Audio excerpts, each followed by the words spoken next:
درمیان مکمل کر دیا، سارا کے سارا ثواب سے بھر دیا گیا۔ 100 دفعہ لا الہ الا اللہ پڑھ لو تو 100 دفعہ سبحان اللہ، 100 دفعہ الحمدللہ، 100 دفعہ اللہ اکبر، 100 دفعہ لا الہ الا اللہ۔ اچھا، اس کی ترتیب میں بھی کوئی مسئلہ نہیں۔ صحیح مسلم میں ایک حدیث جو میں پہلے بیان کر چکا، 5601 کہ آپ صلی اللہ علیہ وسلم نے فرمایا کہ اللہ تعالیٰ کو یہ 4 کلمات محبوب ترین ہیں۔ اس میں آگے الفاظ ہیں چاہے ان کو آگے پیچھے کر کے بھی پڑھ دو، اس کا ثواب اسی طرح رہے گا۔ یعنی یہ ترتیب ضروری نہیں ہے کہ آپ نے پہلے سبحان اللہ ہی پڑھنا ہے، پھر الحمدللہ پڑھنا ہے، پھر لا الہ الا اللہ یا اللہ اکبر۔ یہ ترتیب کسی بھی ترتیب سے پڑھو تمہیں نقصان نہیں دیں گے۔ یہ صحیح مسلم 5601 نمبر حدیث میں موجود ہے۔ البتہ جو سنت طریقہ ہے وہ یہی ہے کہ تسبیحات کو ہم جب صلاۃ التسبیح میں پڑھیں گے تو سبحان اللہ والحمدللہ ولا الہ الا اللہ واللہ اکبر پڑھیں گے۔ اب ان تسبیحات کو یاد کرنا بھی کوئی مشکل نہیں، تسبیحات فاطمہ سب کو آتی ہیں، 33 دفعہ ہم سب پڑھتے ہیں، بس صرف ایک ایک واو لگانی ہے بیچ میں، سبحان اللہ والحمدللہ، اور لا الہ الا اللہ پہلے آ جائے گا، ولا الہ الا اللہ واللہ اکبر۔ لا الہ الا اللہ ہمارا بیسک کلمہ ہے۔ تو یہ 4 کلمات ہیں جو آپ پڑھ لیں گے تو صلاۃ التسبیح کے اندر آپ کو اذکار اویلیبل ہوں گے۔ اب آتے ہیں صلاۃ التسبیح کی طرف۔ ایک دفعہ شوق اور محبت کے ساتھ دروشی پڑھ لیجئے۔ اللہم صلی علی محمد وعلی آل محمد کما صلیت علی ابراہیم وعلی آل ابراہیم انک حمید مجید۔ اللہم بارک علی محمد وعلی آل محمد کما بارکت علی ابراہیم وعلی آل ابراہیم انک حمید مجید۔ بھائیو، صلاۃ التسبیح اہل سنت کی بڑی بڑی 4 کتب کے اندر صحیح سند کے ساتھ موجود ہے۔ سنن ابی داؤد میں انٹرنیشنل نمبرنگ کے مطابق 1297 نمبر حدیث، جامعہ ترمذی میں 481 نمبر حدیث، سنن ابن ماجہ میں 1386 نمبر حدیث، اور المستدرک للحاکم میں صحیح سند کے ساتھ 1192 نمبر حدیث۔ ان 4 کتابوں میں صلاۃ التسبیح کی فضیلت اور اس کا طریقہ موجود ہے۔ اور اس حدیث کو امام ذہبی رحمۃ اللہ علیہ نے بھی صحیح کہا، امام مسلم رحمۃ اللہ علیہ نے بھی صحیح کہا، امام ابو داؤد رحمۃ اللہ علیہ نے بھی صحیح کہا، اسی طریقے سے امام ابن حجر اسقلانی رحمۃ اللہ علیہ نے بھی صحیح کہا، اور دور حاضر میں بڑے بڑے جو علماء ہیں، شیخ احمد شاکر رحمۃ اللہ علیہ، شیخ البانی رحمۃ اللہ علیہ، اور شیخ زبیر علی زئی رحمہم اللہ اجمعین، تمام کے نزدیک یہ حدیث صحیح ہے۔ اور آپ حیران ہوں گے، یہ ان چند احادیث میں سے ہے جن احادیث کے دفاع پر محدثین نے پوری پوری کتابیں لکھی ہیں، کیونکہ کچھ لوگوں کو یہ حدیث ہضم نہیں ہوئی کہ اتنی بڑی فضیلت کیسے ہو سکتی ہے ایک نماز کی، اور میں سمجھتا ہوں ہو سکتی ہے، یہ نماز شیطان پڑھنے ہی نہیں دیتا۔ تو کچھ لوگوں نے اس پہ جرا کی تو محدثین نے مستقل کتابیں لکھی اس حدیث کے دفاع پر۔ لہذا الحمدللہ اہل سنت کی تمام محدثین کا، جو بڑے بڑے محدثین ہیں ہمارے اسلاف، ان کا اس پر اتفاق ہے کہ حدیث بالکل صحیح سند کے ساتھ موجود ہے۔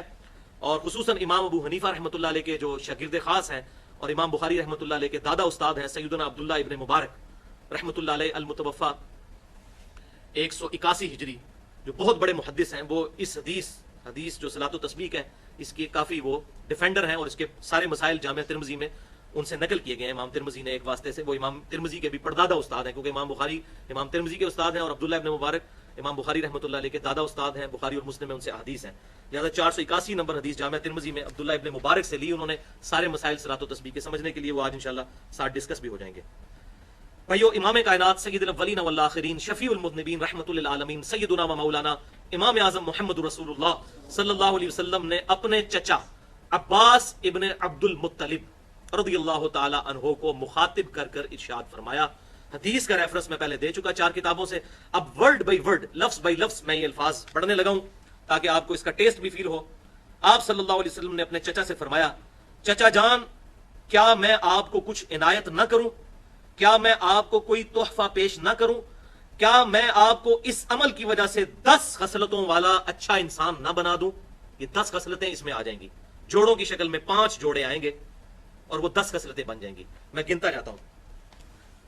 تو پھر آپ صلی اللہ علیہ وسلم نے ارشاد فرمایا کہ جب اے چچا جان آپ یہ عمل کر لیں گے تو نمبر 1 اللہ آپ کے اگلے اور پچھلے، نمبر 2 پرانے اور نئے، نمبر 3 جان بوجھ کر کیے یا انجانے میں کیے، نمبر 4 چھوٹے اور بڑے، چھوٹے اور بڑے کبیرہ بھی، اور نمبر 5 چھپے ہوئے اور ظاہر تمام گناہ معاف کر دے گا۔ اب یہ 5 جوڑیاں آئیں اور 10 خصلتیں جو آپ صلی اللہ علیہ وسلم نے ارشاد فرمائی تھی وہ اس میں پوری ہو گئی۔ الحمدللہ۔ مجھے بتائیں یہ فضیلت آج تک کسی عمل کے لیے سنی؟ صرف 50 منٹ سے 1 گھنٹے کا عمل ہے، اگر آہستہ آہستہ کریں، تھوڑی سپیڈ سے کریں تو 40 منٹ میں۔ اللہ اکبر۔